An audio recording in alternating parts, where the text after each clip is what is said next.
sit and I would introduce her to a couple of people from the bar, and she'd have a lovely wee time. And I it's called Ink or something now, but it's the Four Winds, and I used to play up there every Friday night, and Margaret would be there, I'd go up and set up, and then Margaret would come up and you know, and I loved it, because a lot of people actually turn around, and this is another common fallacy that people have, because when you're speaking to people about being in bands and being in the music business and stuff, they're going, ha ha ha, ha, bet you get, you know, women every week sort of thing. And I'm going, what? Maybe if you're looking for it, or, you actively, that is your goal in life. But it was never mine. First of all, most of the time that I've ever been out singing, I've been, I've been in a relationship, so I wouldn't have, uh, done anything to sort of jeopardize that. Uh, but plus, I mean, when it's I tell you, it was actually something that Robbie, Monsters of Man, and my new compatriot for the New Year said to me, because we were talking about turning up for gigs and singing, and what time you get there at, what time you leave at, and stuff. So I mean, I remember I used to sing in the front page bar in Belfast city centre every Friday night, and it was from 11 to 1. But I hated the idea of sitting in the house until 10:30, all comfortable, and then going down to the bar, setting up and whatever. So I used to go to the front, or the Duke of York. Did I say the front page? I meant the Duke of York. The Duke of York. So I went down to the Duke of York, at like 8:30, 9 o'clock. Like 2 hours before I was due to sing, and I would sit and read a book, or sit and have a yarn with someone. But it made more sense, being there, and ready for action. Go up and do the gig, and then take the gear down, get home, have a wee glass of wine, and that was it. But I was speaking to Robbie about this, and he'll not probably remember this, but I think we were sitting in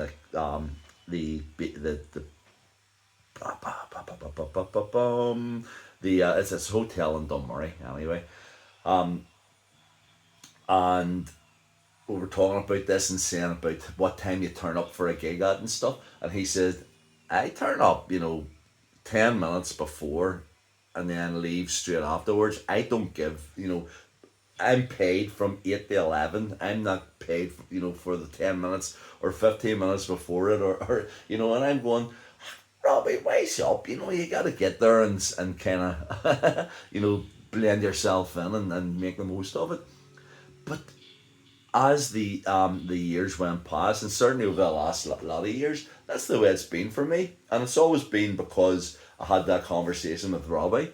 And if I'm in the welders, I mean, my agent, he colony panics sometimes, and so do the venues. And if I'm on from 8 to 11, I'm maybe turning up at 10 to 8, and they're all going, we thought you weren't turning up. And I'm just going, I tell you, I'm going to start at 8. And I've been at it for so long.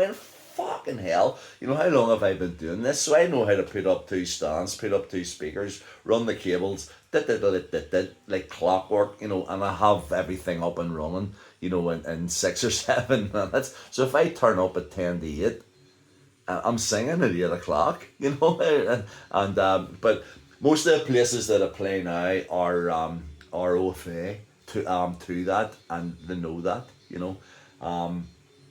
and they don't panic just as much. Well, most of them don't. Marshall Morrow probably. I'm in the KOB, Calvin Old Boys, on Saturday from 5 to 8. It's actually an earlier one, so I'm looking forward to that. But getting back to what I was talking about,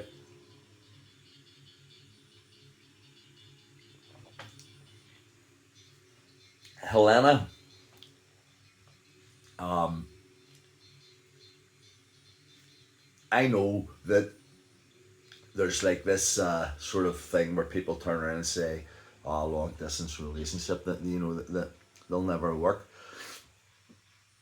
It did work for us, it really did, but it worked for us in the sort of circumstances that there were at the time for it to be able to work. As I said, before, I used to go over, and I would go down to the border, lie to the Garda about the reason why I was going to Amsterdam. I used to tell them that I was an art dealer, and I was going over to Amsterdam to buy some grandmaster art, because you had to have, as it was in a sort of a reasonable excuse, or even an essential excuse for traveling. And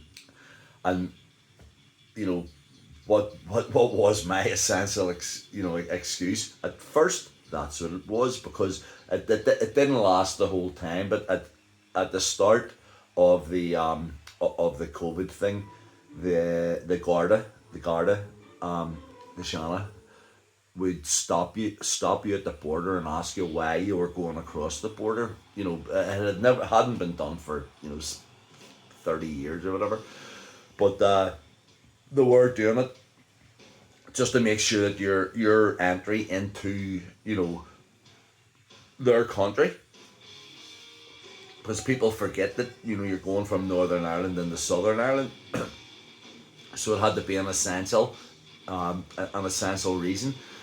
So I come up with all sorts of different things, but mostly I've got a gallery in Belfast, and I need art, so I have to go to I'm not getting it here. I mean, I'm capable of doing any artwork that I really needed. And actually, I went down to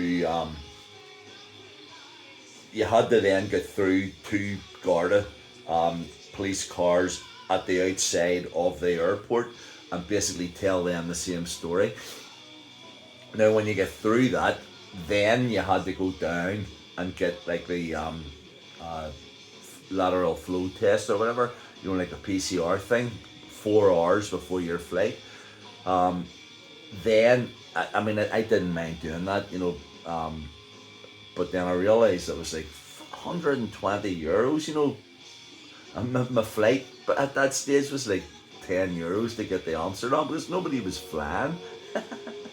And then I would go through the airport, past the Garda.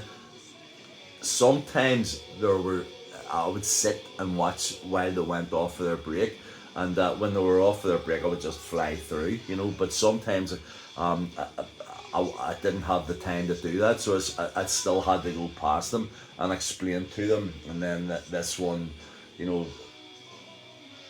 sort of learn as you go along, The first time was, what is your visit essential? Yes, it is. Why is it essential? Because my fiance lives in Amsterdam. So at that stage I knew it had to be fiance. If I had just said girlfriend, so I had to put a ring on, on my finger and stuff, and show all these documents that showed that she and I had been together for a year beforehand. And it was cool because I was showing the photographs of that wasn't actually a lie. We had been together, for a long time before then. But one of the guys turned around and said, those photographs, you could have taken them, last week or whatever. I said, are you wise? Are you fucking stupid? Look, we're having beers, Where where do you have beers together these days? Everything's shut down. And he went, yeah. You got yourself a point there, sort of.